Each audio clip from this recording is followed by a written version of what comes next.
بسم اللہ الرحمن الرحیم۔ السلام علیکم۔ حضرت عیسیٰ علیہ السلام اپنے شاگرد کو لے کر کسی سفر کو نکلے۔ راستے میں ایک جگہ رکے اور شاگرد سے پوچھا، تمہاری جیب میں کچھ ہے؟ شاگرد نے کہا، میرے پاس 2 درہم ہیں۔ حضرت عیسیٰ علیہ السلام نے اپنی جیب سے 1 درہم نکال کر اسے دیا اور فرمایا، یہ 3 درہم ہو جائیں گے، قریبی گاؤں ہے، تم وہاں سے 3 درہم کی روٹیاں لے آنا۔ وہ گیا اور 3 روٹیاں لے لی۔ راستے میں آتے ہوئے وہ سوچنے لگے، حضرت عیسیٰ علیہ السلام نے تو 1 درہم دیا تھا اور 2 درہم میرے تھے، جبکہ روٹیاں 3 ہیں، ان میں سے آدھی روٹیاں حضرت عیسیٰ علیہ السلام کھائیں اور آدھی روٹیاں مجھے ملیں گی، لہٰذا بہتر ہے کہ میں 1 روٹی پہلے کھا لوں۔ چنانچہ اس نے راستے میں 1 روٹی کھا لی اور 2 روٹیاں لے کر حضرت عیسیٰ علیہ السلام کے پاس پہنچا۔ آپ نے 1 روٹی کھا لی اور اس سے پوچھا، 3 درہم کی کتنی روٹیاں ملی تھی؟ اس نے کہا، اے اللہ کے نبی، 2 روٹیاں ملی تھی، 1 آپ نے کھائی اور 1 میں نے کھا لی۔ حضرت عیسیٰ علیہ السلام وہاں سے روانہ ہو گئے۔ راستے میں ایک دریا آیا۔ شاگرد نے حیران ہو کر پوچھا، اے اللہ کے نبی، ہم دریا عبور کیسے کریں گے جبکہ یہاں تو کوئی کشتی نظر نہیں آتی؟ حضرت عیسیٰ علیہ السلام نے فرمایا، گھبراؤ مت، آگے چلو گے تو میرا دامن پکڑ میرے پیچھے چلتے آنا، خدا نے چاہا تو ہم دریا پار کر لیں گے۔ چنانچہ حضرت عیسیٰ علیہ السلام نے دریا میں قدم رکھا اور شاگرد بھی ان کا دامن تھام لیا۔ اللہ کے حکم سے آپ نے دریا کو اس طرح عبور کر لیا، 1 پاؤں بھی گیلے نہ ہوئے۔ شاگرد نے یہ دیکھ کر کہا، میری ہزاروں جانیں آپ پر قربان ہوں، آپ جیسا صاحب اعجاز نبی پہلے مبعوث ہی نہیں ہوا۔ آپ نے فرمایا، یہ معجزہ دیکھ کر تیرے ایمان میں کچھ اضافہ ہوا ہے؟ اس نے کہا، جی ہاں، میرا دل نور سے بھر گیا ہے۔ آپ نے فرمایا، اگر تمہارا دل نورانی ہو چکا ہے تو بتاؤ روٹیاں کتنی تھی؟ اس نے کہا، اے اللہ کے نبی، روٹیاں بس 2 ہی تھی۔ پھر آپ وہاں سے آگے چلے۔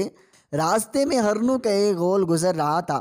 آپ نے ایک ہرن کو اشارہ کیا اور وہ آپ کے پاس چلا آیا۔ آپ نے اس کو ذبح کر کے اس کا گوشت کھایا اور شاگرد کو بھی کھلایا۔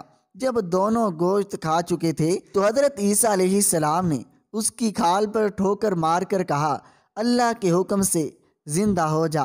ہرن زندہ ہو گیا اور چوکڑیاں بھرتا ہوا دوسرے ہرنوں سے جا کر دوبارہ مل گیا۔ شاگرد یہ معجزہ دیکھ کر حیران ہو گیا اور کہنے لگا، اللہ کا شکر ہے جس نے مجھے آپ جیسا نبی اور استاد عطا فرمایا۔ حضرت عیسیٰ نے فرمایا، یہ معجزہ دیکھ کر تمہارے ایمان میں کچھ اضافہ ہوا؟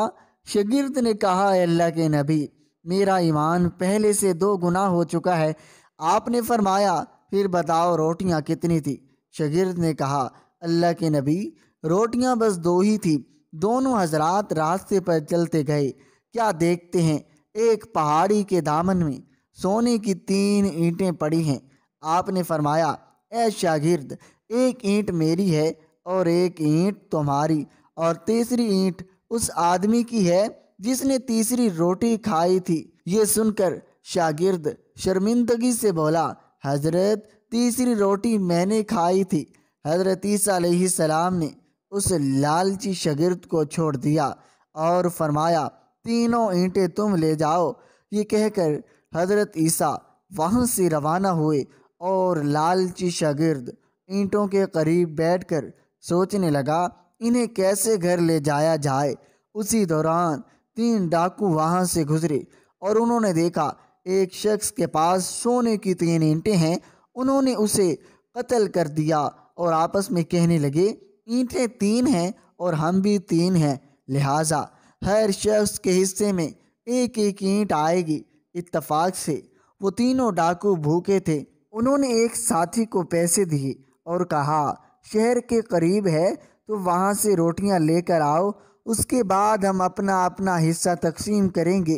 وہ شخص روٹیاں لینے گیا اور دل میں سوچنے لگا اگر روٹیوں میں زہر ملا دوں تو دونوں ساتھی مر جائیں گے اور تینوں اینٹیں میری ہو جائیں گی۔ ادھر اس کے دونوں ساتھیوں نے آپس میں مشورہ کیا اگر ہم اپنے ساتھی کو قتل کر دیں تو ہمارے حصے میں 1.5 اینٹ آ جائے گی۔ جب ان کا تیسرا ساتھی زہر آلود روٹیاں لے کر آیا تو ان دونوں نے منصوبے کے مطابق اس پر حملہ کر کے اس کو قتل کر دیا۔ پھر جب انہوں نے روٹیاں کھائی وہ دونوں زہر کی وجہ سے مر گئے۔ واپسی پر حضرت عیسیٰ علیہ السلام وہاں سے گزرے تو دیکھا اینٹیں ویسی کی ویسی رکھی ہیں جبکہ ان کے پاس 4 لاشیں پڑی ہیں۔ یہ دیکھ کر آپ نے ٹھنڈی سانس بھری اور فرمایا دنیا اپنے چاہنے والوں کے ساتھ یہی سلوک کرتی ہے۔ دنیا کی چاہت کرنے والے، دنیا سے محبت کرنے والا، اس عارضی دنیا کو اپنا سب کچھ سمجھنے والا، اس کا انجام یہی